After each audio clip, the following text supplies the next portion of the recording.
sejak kebangkitan ulama bersama pengikut-pengikutnya istiqomah dan setia jaga akidah dan sunnah Rasulullah.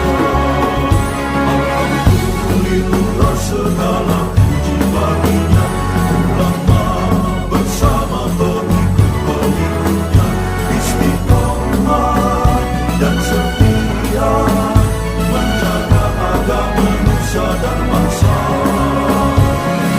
Mari kuatkan niat kita, kita bulatkan tekad kita, terus lanjutkan amal kita, mengembangkan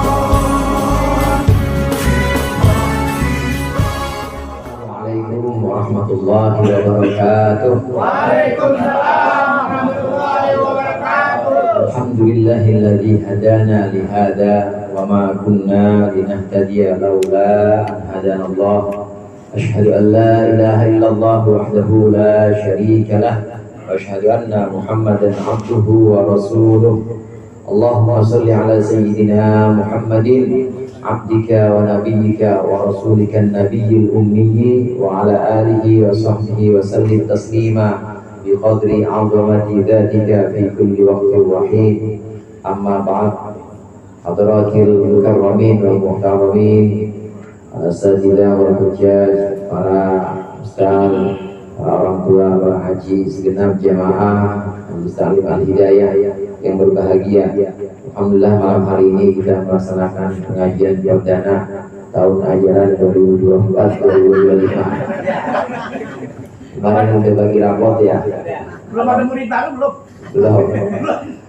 Ya, yang murid lama perlu daftar ulang. Formulirnya ada di Mas Heru. Alhamdulillah selama kurang lebih 2 bulan kita tawakuf. Malam hari ini Allah berikan kita nikmat kesehatan, terutama nikmat iman dan Islam, sehingga kita masih terus mengaji di Majelis Al-Hidayah ini. Mudah-mudahan terus Allah bimbing kita dalam istiqomah, Allah berikan kita ilmu yang bermanfaat. Amin. Amin ya Allah. Di antara definisi atau pengertian takwa yang paling sering kita dengar setiap Jumat itu adalah imtithalul awamirillah wajtinabun nawahihi, melaksanakan perintah-perintah Allah dan menjauhkan larangan-larangannya. Ini hal yang ada pada imtithalul awamir. Kalau kita sebutkan melaksanakan perintah-perintah Allah, ini menunjukkan seluruh perintah-perintah. Begitu juga menjauhkan larangan-larangan, ini juga menunjukkan seluruh larangan-larangan. Ada banyak perintah-perintah Allah, di antaranya yang kita kenal itu ya sholat 5 waktu. Itu adalah perintah-perintah Allah. Belum lagi yang lain, termasuk thalabul ilmi, ngaji, ini juga termasuk perintah Allah. Karena thalabul ilmi fardhotun ala kulli muslim. Menuntut ilmu, ngaji, supaya yang tadinya tidak tahu jadi tahu, yang tadinya belum melaksanakan ibadah kemudian jadi melaksanakan ibadah karena ada ilmunya, ini juga hukumnya wajib. Kewajiban-kewajiban yang juga berisi perintah-perintah Allah ini ada banyak. Namun saya akan bahas sholat hadirin. Sholat itu sudah merupakan kebiasaan-kebiasaan kita, dan mungkin untuk jamaah Al-Hidayah ini sudah jadi ciri. Saya tahu di sini orang sholat semua ya. Orang sholat semua, sholat 5 waktu pasti nggak ditinggal. Lebih-lebih kita sudah belajar keutamaan dari sholat-sholat sunnah yang lain, seperti qobliyah subuh atau ba'diyah zuhur dan qobliyahnya, kemudian qobliyah asar, ba'diyah maghrib, dan juga ba'diyah isya. Ditambah lagi dengan kesunatan-kesunatan sholat yang lain seperti duha, tahajud. Saya tahu jamaah sini Tahajud semua. ya tahu jamaah sini yang tahajud ya kagak ya kagak. Perintah wajibnya sholat dalam Al-Quran itu antara lain ada dalam ayat wa aqimis sholata tarafayn nahari wa zulafan minal lail. Dirikanlah sholat di kedua ujung siang, wa zulafan minal lail, dan di permulaan malam. Para ulama tafsir ini menjelaskan yang dimaksud dengan sholat di kedua ujung siang itu adalah sholat subuh dan juga sholat asar. Sholat subuh, sholat asar, dan sholat subuh ini adalah ujung-ujung atau simpul-simpul yang ada dalam siang. Subuh, zuhur, asar ini masuk dalam kelompok sholat ini. Kemudian wazulafan minal lail, dan di bagian permulaan dari malam maksudnya maghrib dan isya. Nah, 5 waktu ini adalah sholat-sholat yang harus kita jaga. Hadirin rahimakumullah, redaksinya di sini adalah aqimis sholat, mendirikannya sholat. Dirikanlah sholat, bukan sholli, bukan sholatlah. Mungkin kalau di ayat lain inna a'tayna fasholli li rabbika wanhar, sholatlah kamu. Tapi kalau di sini wa aqimis sholat, dirikanlah sholat. Ada bedanya orang yang muqimus sholat dengan orang yang sekedar musolli. Musolli itu artinya orang yang sholat. Ada orang yang sholat, musolli. Ada orang yang muqimus sholat, yaitu orang yang mendirikan sholat.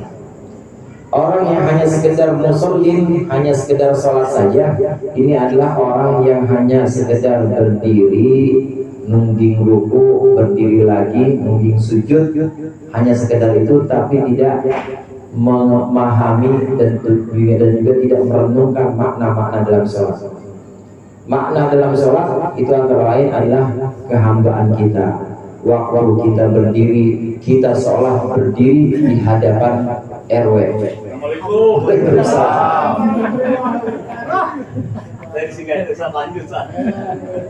Kalau berdiri di hadapan komandan misalnya, ya kalau berdiri di hadapan komandan, kira-kira kita pengen tengok-tengok itu berani apa enggak?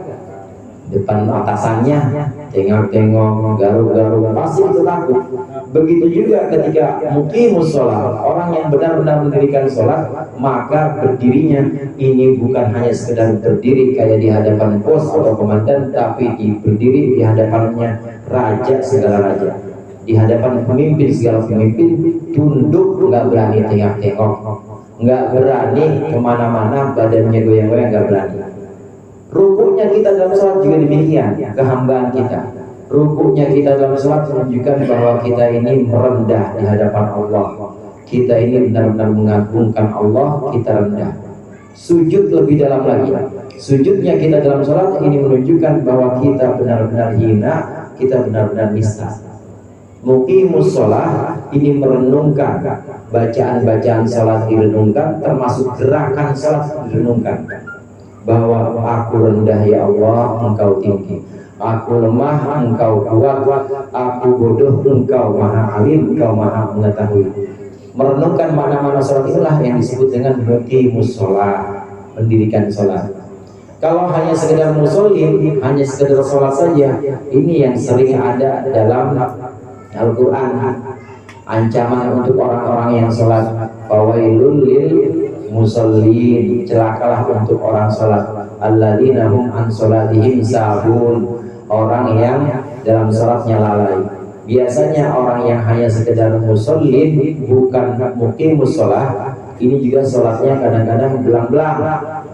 Kadang maghrib dan ramai dia sholat, subuh mau boro-boro, nonton bola, mana kalah lagi, kesiangan.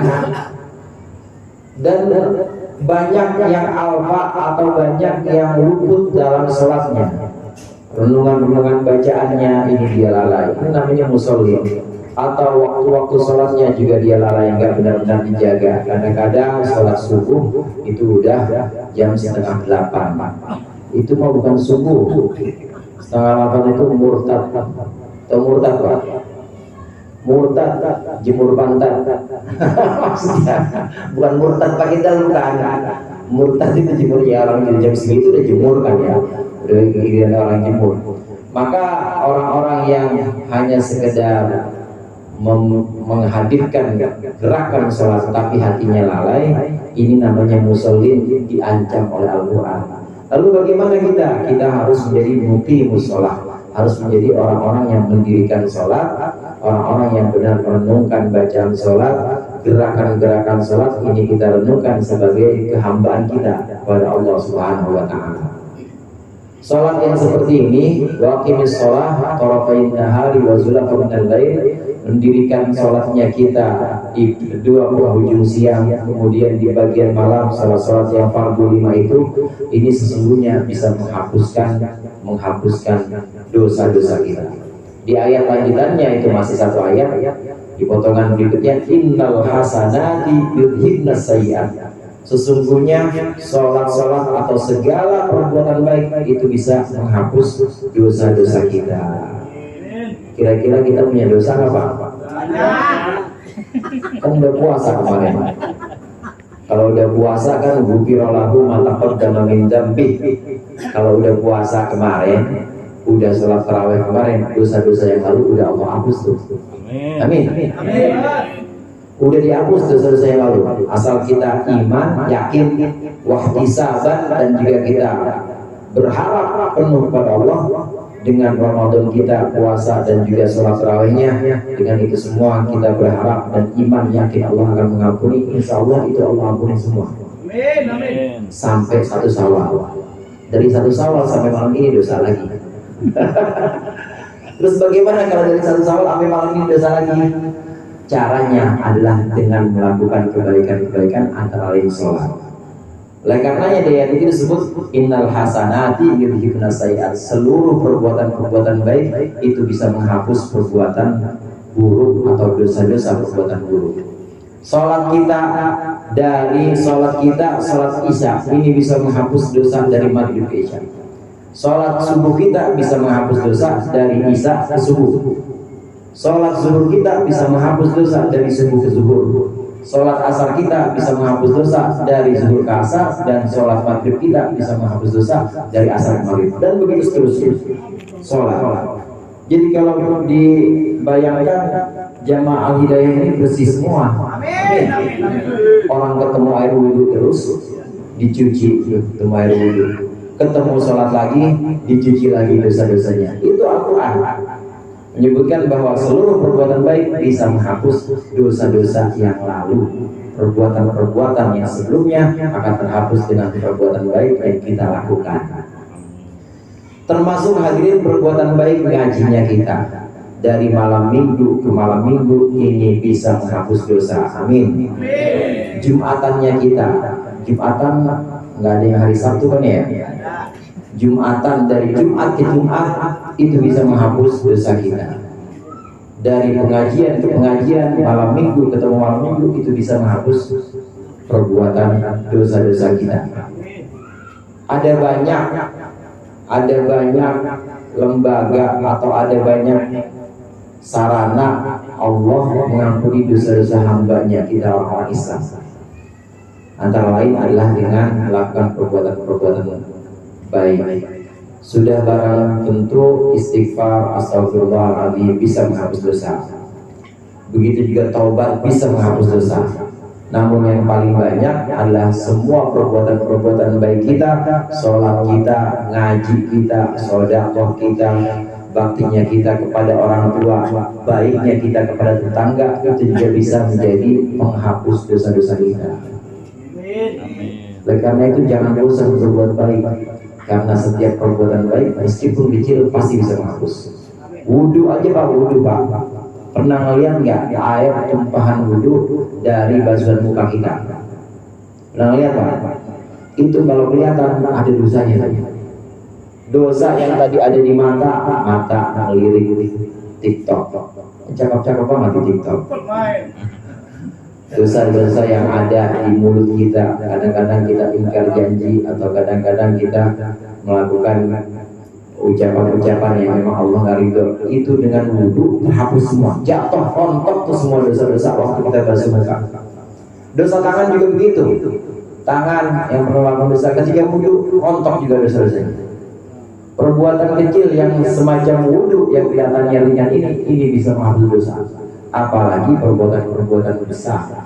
Banyak sarana, banyak cara di mana Allah menghapus dosa-dosa kita melalui amal ibadah kita, melalui wudhu, melalui sholat, melalui sedekah dan lain sebagainya. Ini bisa menghapus dosa kita atau kafarah. Di bulan Ramadan itu kita sering kan dengar baca baca doa Allahumma innaka afuwun karim tuhibbul afwa fa'fu anna.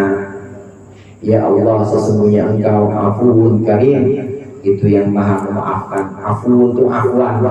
Afwan kan sering dengar kalau Ustaz Hilman ada afwan, Ustaz afwan ada dua. Afwan Ustaz ada lagi, afwan itu artinya maaf. Allahumma innaka afuwun karim, ya Allah sesungguhnya Engkau maha pemaaf dan juga maha mulia.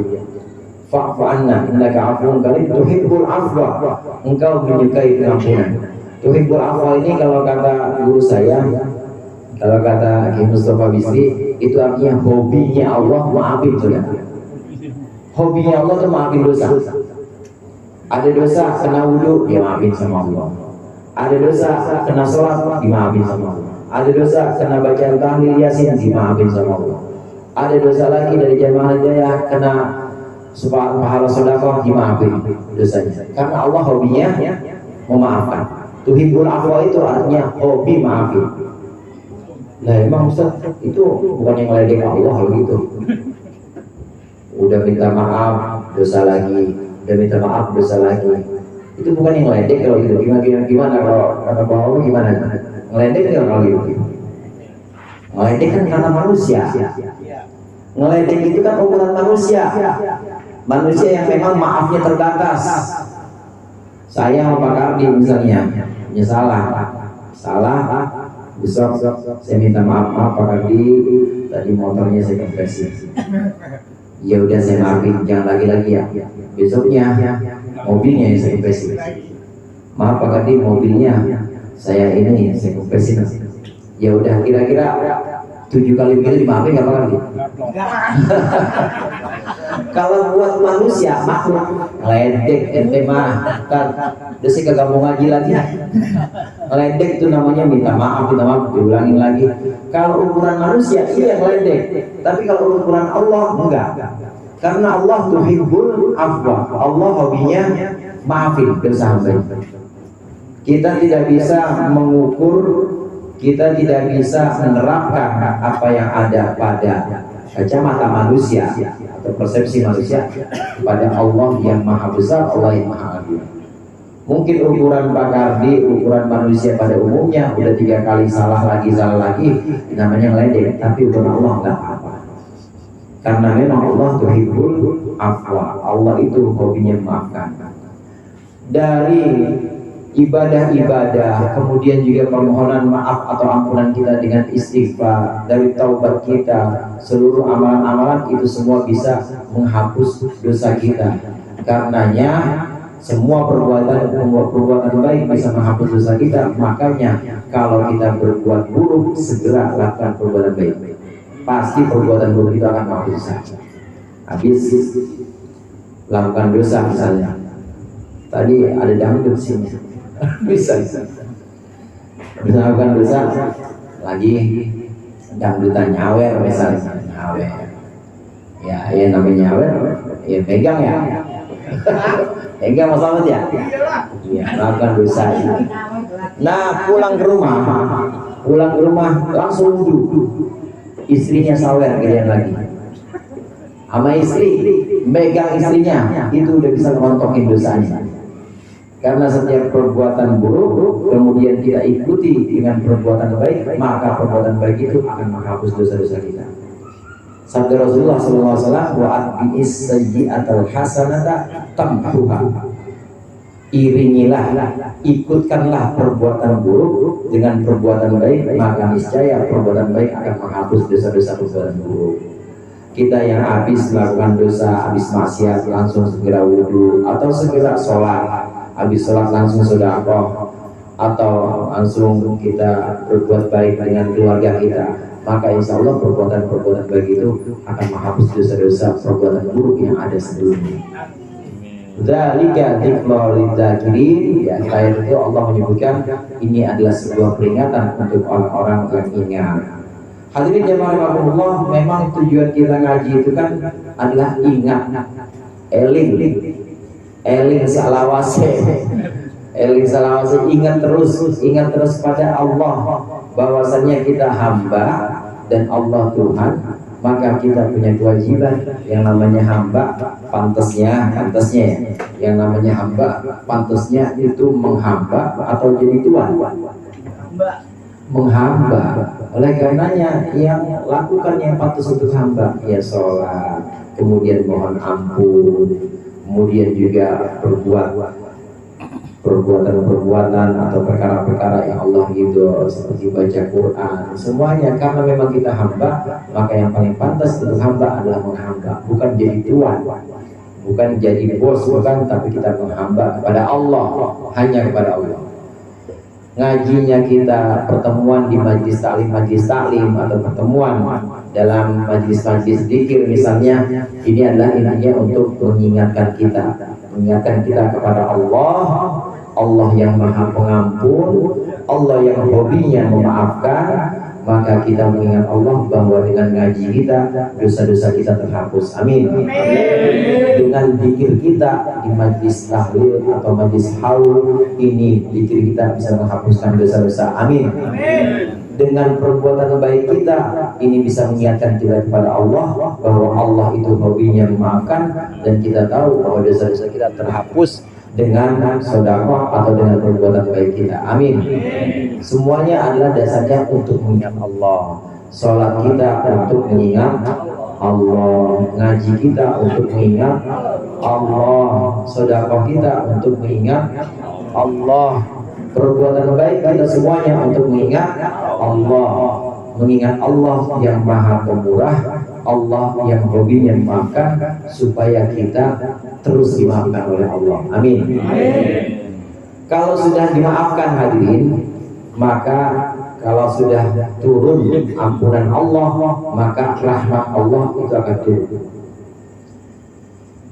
Pernah saya sampaikan, mimbabit tahalli ba'da takhalli. Ini termasuk memberikan perhiasan-perhiasan atau pajangan-pajangan setelah dibersihkan. Kalau kita mau lebaran, beres-beres rumah, itu kita bersihin dulu, atau langsung kita pasang tempel pajangan-pajangan, karpet segala macam. Bersihin dulu atau langsung kita tempelin pajangan, kira-kira? Bersihin dulu. Begitu juga kalau rahmat Allah mau turun kepada kita, rizki lancar, amin. Anak-anak pada soleh-soleha, amin. Istri juga soleha, amin. Tetangga-tetangga pada baik, kita semua, amin. Ini semua rahmat Allah. Rahmat Allah yang seperti ini biasanya Allah turunkan kalau kita sudah bersih. Karena pemberian-pemberian seperti perumpamaan rumah tadi, pajangan-pajangan, hiasan-hiasan itu baru bisa ditempel, baru bisa ditaruh kalau udah bersih, baru ditempel karpet, baru dikasih wallpaper, baru dikasih hiasan, dibersihin. Demikian juga dengan rahmat Allah. Allah bersihkan kita dulu dari dosa-dosa dengan istighfar, dengan taubat, dengan ngaji, dengan sholat, dengan sedekah, dengan semua perbuatan baik. Ini Allah hapuskan dosa-dosa kita. Nanti setelah itu rahmat Allah turun.